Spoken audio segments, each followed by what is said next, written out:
네, 안녕하세요. 오만가족 여러분. 오늘의 만나 정승일 권사입니다. 할렐루야. 한 주간도 건강하고 행복하게 잘 지내셨는지요?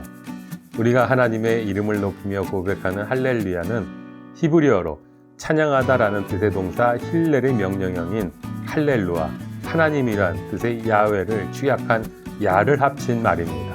그러니까 할렐루야는 야훼 하나님을 찬양하라는 뜻이죠. 그럼 하나님을 찬양하며 할렐루야 시편이라 불리는 시편 150편 말씀을 우리 함께 받으러 가시죠. 할렐루야.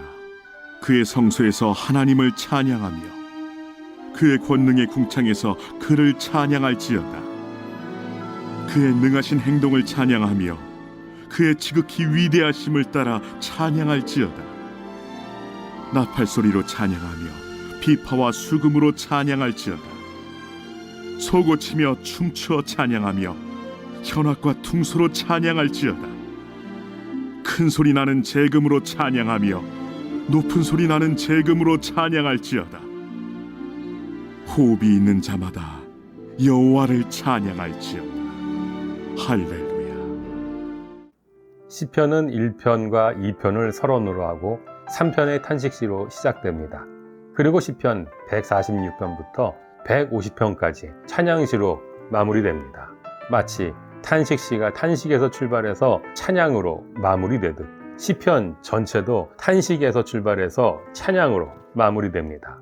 시편 146편에서 150편 모두 1절에 할렐루야로 시작해서 마지막 절에 할렐루야로 끝나기 때문에 할렐루야 시편이라 불리기도 합니다.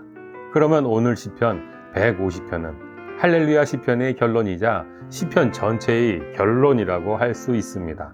시편 150편을 포함한 시편의 찬양시는 시인이 하나님을 직접 찬양하는 시가 아니라 시인이 자기 자신이나 공동체, 더 나아가 온 세상 모든 피조물을 찬양으로 초청하는 노래입니다. 육하 원칙이라는 개념이 있습니다. 누가 언제 어디서 무엇을 왜 어떻게 시편 150편을 읽다 보면 찬양의 육하 원칙을 발견할 수 있습니다. 할렐루야, 그의 성소에서 하나님을 찬양하며 그의 권능의 궁창에서 그를 찬양할지어다. 시편을 처음 기록하고 노래한 사람들에게 성소는 성전을 의미했을 것입니다. 그리고 우리에게 성소는 하나님께서 창조하신 온 세상입니다. 하나님이 모든 곳에 계시기 때문이죠.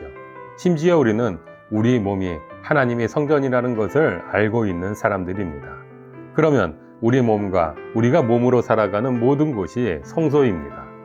궁창이라는 단어는 이 생각을 확장시킵니다. 궁창은 쉽게 번역하면 하늘입니다. 그런데 고대 히브리인들의 우주관은 우리와 달랐습니다. 그들은 하늘의 별과 달, 심지어 그 너머 물로 가득한 세계까지를 떠받치는 거대한 구조물이라고 생각했습니다. 궁창은 하늘의 세상입니다. 이제 우리가 어디서 찬양해야 하는지에 관한 대답이 주어집니다. 시인은 하나님이 창조하신 모든 곳에서 하나님을 찬양하라고 하나님의 백성들을 초대하고 있는 것입니다. 그의 능하신 행동을 찬양하며 그의 지극히 위대하심을 따라 찬양할지어다. 2절은 우리가 왜 무엇을 찬양해야 하는지를 한마디로 설명해 줍니다. 우리는 하나님의 행동, 그러니까 하나님께서 이루신 일을 찬양합니다.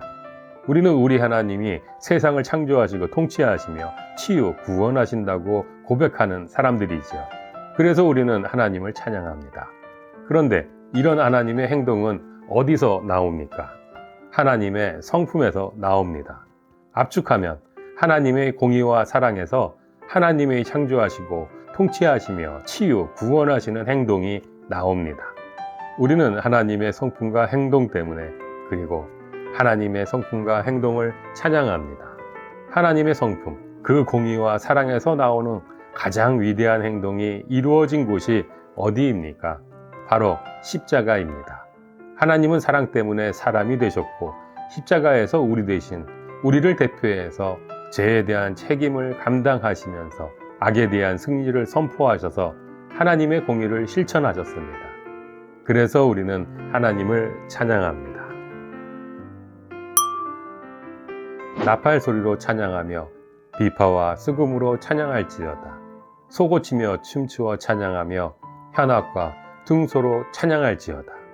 큰 소리 나는 제금으로 찬양하며 높은 소리 나는 제금으로 찬양할지어다. 시인은 어디서 무엇을 왜 찬양해야 하는지에 관한 고백을 지나 이제 어떻게 찬양해야 하는지를 노래합니다. 우리는 이 악기들이 구체적으로 어떤 악기인지 잘 모릅니다.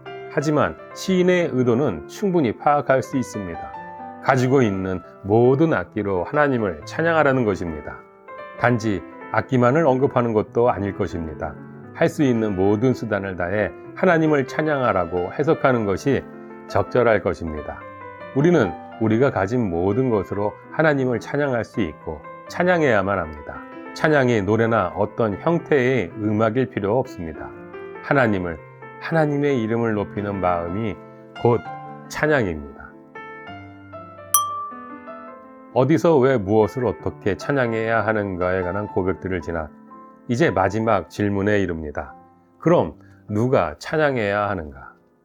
호흡이 있는 자마다 여호와를 찬양할지어다. 할렐루야. 이 시편은 하나님의 백성을 향한 노래여서 숨쉬는 모든 사람이 하나님을 찬양하라고 합니다. 하지만 사실 시편은 하나님께서 창조하신 모든 생물뿐 아니라 무생물들도 하나님을 찬양한다고 선포합니다. 시편의 끝에서 우리는 우리가 찬양해야 하는 육하원칙을 만났습니다.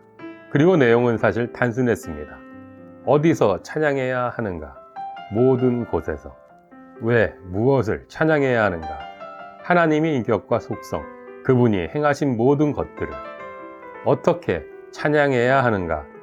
할 수 있는 모든 방법과 최선을 다해. 누가 찬양해야 하는가? 숨쉬는 모든 사람.